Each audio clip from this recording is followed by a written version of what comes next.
Avez-vous déjà demandé à Dieu pourquoi cela prend tant de temps? Tous ceux qui vous entourent ont déjà trouvé quelqu'un. Vos amis sont déjà mariés. Les gens que vous connaissez ont déjà fondé des familles. Et vous, vous êtes encore là, seul, à attendre. Et chaque jour qui passe sans réponse, ce doute grandit. Dieu a-t-il vraiment quelqu'un pour moi? Ou est-ce que je me berce d'illusions? Mais aujourd'hui, Dieu vous dit quelque chose que vous devez entendre. Quelque chose qui va tout changer. La distance entre vous et cette personne n'était pas un hasard.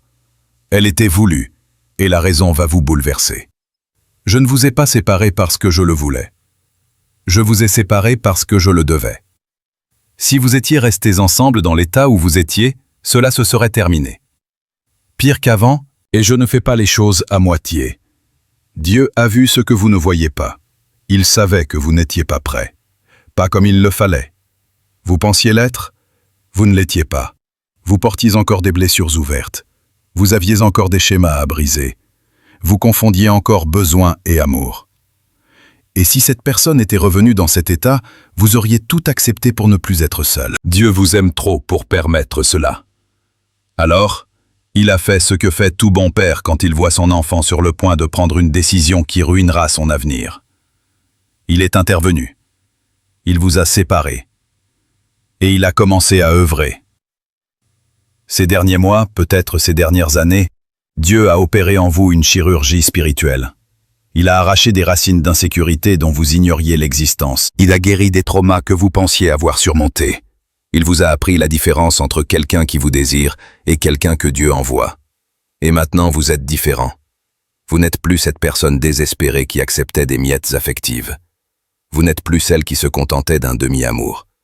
Vous avez grandi, vous vous êtes fortifié. Et cette personne, Dieu a fait de même avec elle. Pendant votre séparation, Dieu a brisé son orgueil. Il a pansé ses blessures. Il lui a montré exactement ce qu'elle avait perdu en vous laissant partir. Je lui ai révélé la différence entre ce qu'elle avait avec vous et ce qu'elle a trouvé après. Il n'y a pas de comparaison. Rien de ce qu'elle a essayé de construire n'a tenu.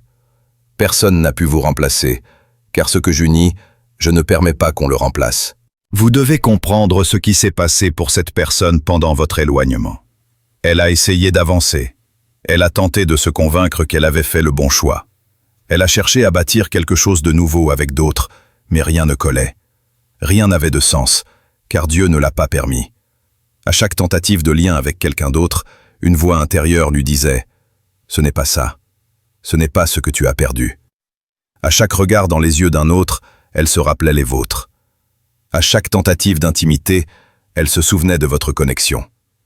Cela la frustrait car elle voulait oublier.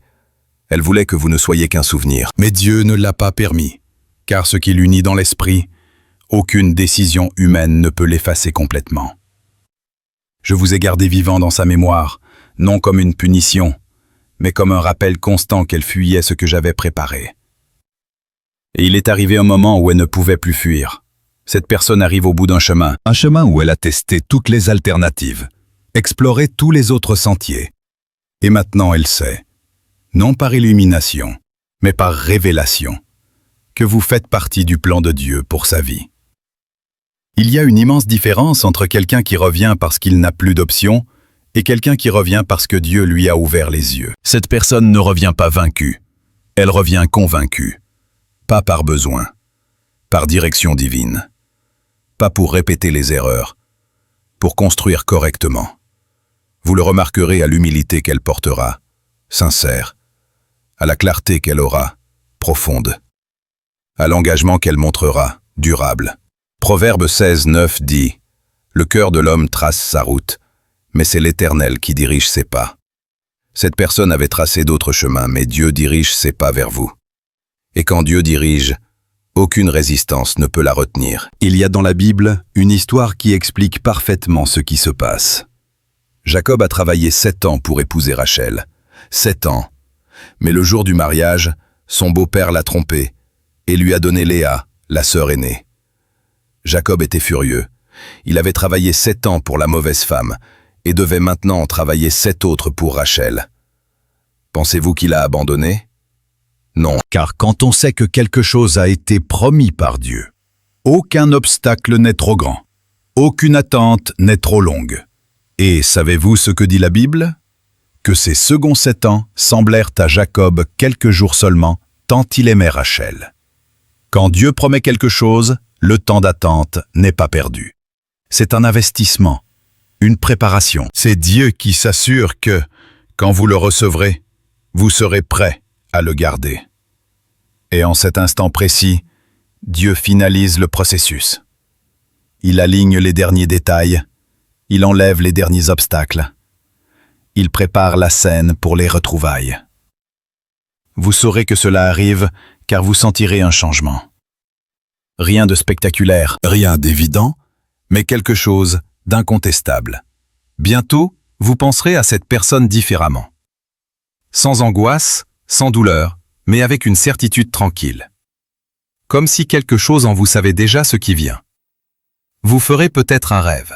Vous entendrez peut-être une chanson qui vous rappellera cette personne. Vous croiserez peut-être quelqu'un qui dira quelque chose qui semblera un message direct de Dieu. Ce sont les signes. Dieu vous avertit. Préparez votre cœur. Cela vient. Et quand cette personne apparaîtra, et elle apparaîtra, ce ne sera pas comme vous l'imaginiez. Pas cette retrouvaille cinématographique que vous avez répétée 1000 fois dans votre tête. Ce sera mieux, plus vrai, plus solide. Car Dieu n'écrit pas d'histoires prévisibles. Il écrit des histoires que lui seul peut écrire. Cette personne arrivera changée. Vous le verrez dans ses yeux, dans sa façon de parler, dans l'humilité qu'elle n'avait pas avant. Car Dieu a fait en elle le même travail qu'en vous. Et quand vous vous retrouverez, ce ne sera pas pour répéter le passé. Ce sera pour commencer quelque chose de totalement nouveau. Quelque chose qui ne se brisera pas à la première difficulté. Quelque chose qui ne s'effondrera pas quand la passion initiale s'apaisera. Quelque chose bâti sur le roc, non sur le sable. La Bible dit en Matthieu 7, 24 à 25, « C'est pourquoi, quiconque entend ces paroles que je dis et les met en pratique, je le comparerai à un homme prudent qui a bâti sa maison sur le roc. La pluie est tombée, les torrents sont venus, les vents ont soufflé et se sont jetés contre cette maison. Elle n'est pas tombée, parce qu'elle était fondée sur le roc. Dieu bâtit votre relation sur le roc. Et le roc demande du temps pour être préparé. On ne construit pas une fondation solide en une nuit. Mais maintenant, la fondation est prête. Et Dieu s'apprête à ramener cette personne. Vous le sentez. Vous le savez. Même si votre esprit essaie de douter, votre esprit confirme que quelque chose change. Et il y a plus. Dieu vous donne maintenant une parole prophétique, quelque chose de précis, qui arrivera pour que vous sachiez qu'il est derrière tout cela. En absorbant cette révélation sur la manière dont Dieu a bâti des fondations solides pendant ce temps d'attente, je dois partager quelque chose qui a transformé la vie de tant de personnes qui, comme vous, doutaient d'être vraiment prêtes à reconnaître et recevoir le véritable amour quand il arrive. Je sais qu'il peut être difficile de distinguer celui que Dieu envoie de celui qui croise simplement votre chemin. Je sais que parfois vous vous demandez si vous saurez identifier la bonne personne ou si vous répéterez les schémas qui vous ont blessé. Il existe un chemin pour ne pas seulement attendre cette arrivée, mais pour vous préparer profondément, afin que, quand elle se produise, vous soyez vraiment prêt. Pas seulement émotionnellement, mais spirituellement aligné avec ce que Dieu a préparé. Un cadeau qui peut transformer vos insécurités en certitude, vos blessures en guérison complète, et ce temps d'attente en une période d'épanouissement véritable. Vous trouverez ce cadeau dans le premier commentaire épinglé. Si c'est pour vous, votre cœur le reconnaît déjà. Bientôt, vous recevrez une confirmation, un signe que vous avez demandé, un message inattendu, une rencontre qui semblera fortuite, mais ne le sera pas. Quand cela arrivera, vous saurez que c'est Dieu. Il accomplit ce qu'il a promis. Et à partir de ce moment, tout s'accélérera. Les choses commenceront à bouger, car quand Dieu décide que le moment est venu, rien ne peut le retarder. Car l'Éternel des armées a pris cette résolution. Qui l'annulera? Sa main est étendue. Qui la détournera? Ésaïe 14, 27. Alors cessez de demander quand. Cessez de douter. Cessez de regarder en arrière avec regret en pensant que vous avez perdu du temps. Vous n'avez rien perdu. Vous avez tout gagné. La maturité, le discernement, la force, la clarté sur ce que vous voulez vraiment et ce que vous n'acceptez plus. Et cette personne revient, non vers le vous d'autrefois, vers le vous d'aujourd'hui, celui qui a été affiné dans le feu, qui a appris à se valoriser, qui n'accepte plus moins que ce que Dieu offre. Mais il y a quelque chose que vous devez faire en attendant que ce dernier mouvement se concrétise. Gardez votre foi ferme. Non une foi aveugle qui ignore la réalité, mais une foi qui voit au-delà de ce que les yeux naturels peuvent voir. Hébreux 11, 1 définit la foi ainsi.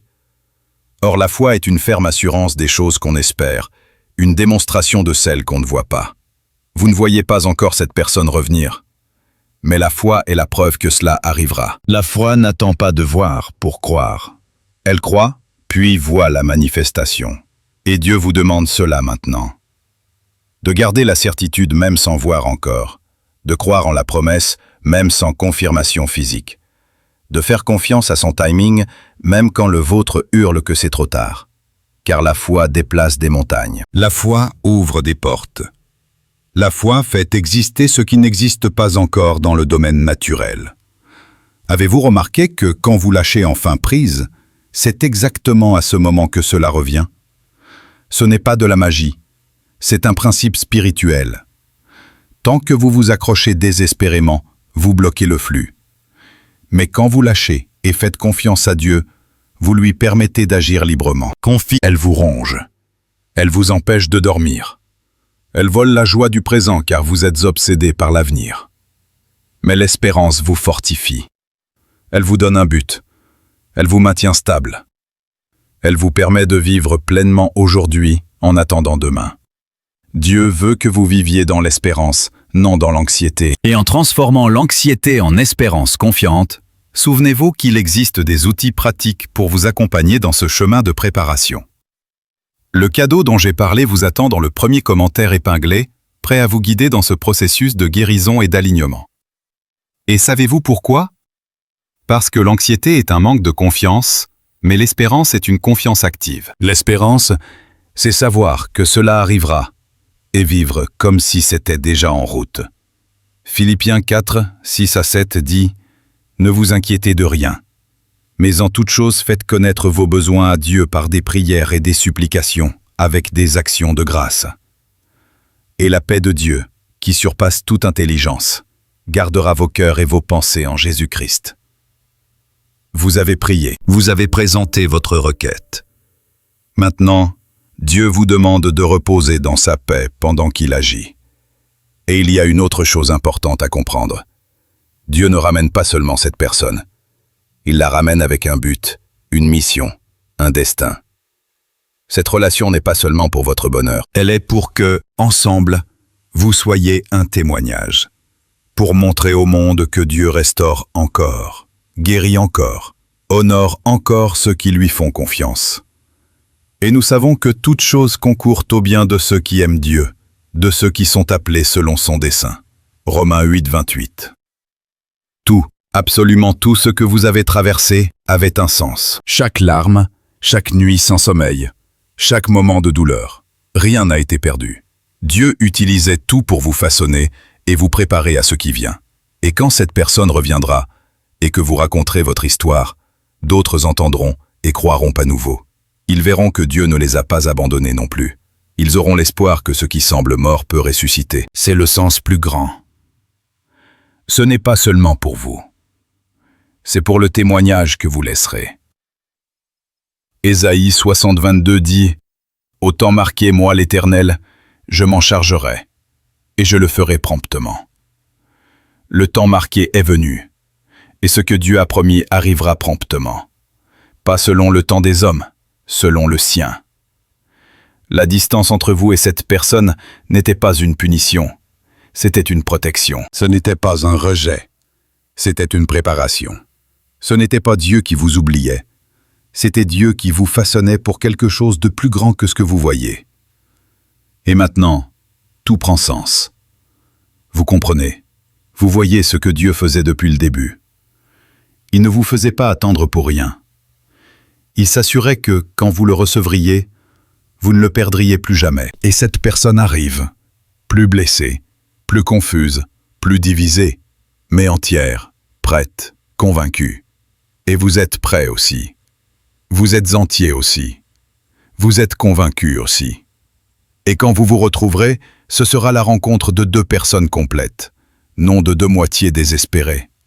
Ce sera l'union de deux personnes qui ont appris à marcher avec Dieu seul et qui choisissent maintenant de marcher ensemble. Et vous bâtirez quelque chose que le monde regardera en disant « Seul Dieu a pu faire cela ». Quelque chose qui résistera aux tempêtes, qui grandira avec le temps, qui laissera un héritage.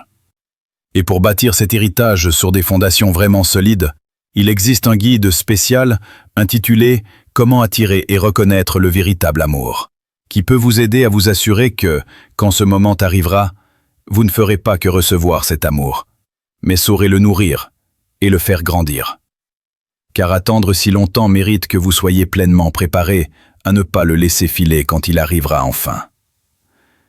Il est dans le premier commentaire épinglé. Il vous attend. Alors levez la tête, essuyez vos larmes, respirez profondément. L'attente est finie. La distance a rempli son rôle.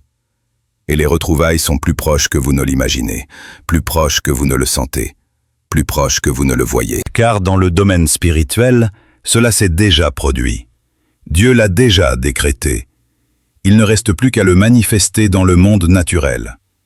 Et rien, absolument rien, ne peut arrêter ce que Dieu a déjà décrété. Dieu dit maintenant, « Je réalise ce que je promets. Et ce que je vous ai promis est sur le point de se manifester. Pas par hasard, pas par chance, mais parce que je l'ai décrété dans les cieux. Et ce que je décrète sur la terre s'accomplit. Aucune force des ténèbres ne peut le bloquer. Aucune circonstance ne peut le retarder. Aucune personne ne peut s'y opposer. Car quand Dieu agit, tout doit s'aligner. La distance était divine et le retour est certain. Vous en serez témoin. Vous le vivrez. Vous serez la preuve vivante que Dieu n'abandonne pas ceux qui lui font confiance. Alors tenez bon. Gardez la foi. Vivez dans l'espérance, car le meilleur de votre histoire est sur le point de commencer. Et il sera si beau que vous serez reconnaissant pour chaque jour d'attente, car il en valait la peine. Chaque seconde en valait la peine. La distance était divine, et l'amour qui revient est éternel. Amen. Si ce contenu a fait une différence dans votre cheminement, et si vous pensez qu'il mérite d'atteindre plus de monde, vous pouvez soutenir cette chaîne de manière très simple. Cliquez simplement sur le bouton « Merci » sous la vidéo et faites un don. Toute contribution, aussi petite soit-elle, aide à maintenir cet espace vivant. Et même si vous ne pouvez pas pour l'instant, votre présence ici est déjà un immense cadeau. Reconnaissant de vous avoir parmi nous.